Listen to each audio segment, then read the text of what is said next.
నువ్వు ఎప్పటికీ స్థిరంగా ఉండవలసిన వాడను కాదు.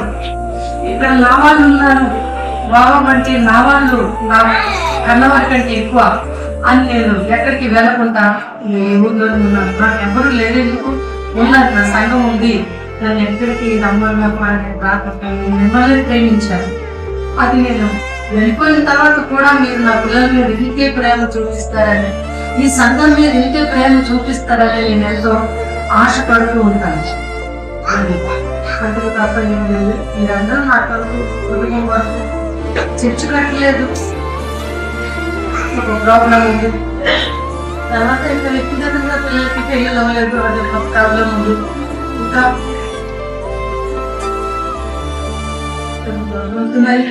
మీరు ప్రార్థన చేయండి. ప్రతి విషయంలో కూడా దేవుడు చేయలేదంటూ లేదు, ఆయనే చూసుకుంటారు. దేవునితో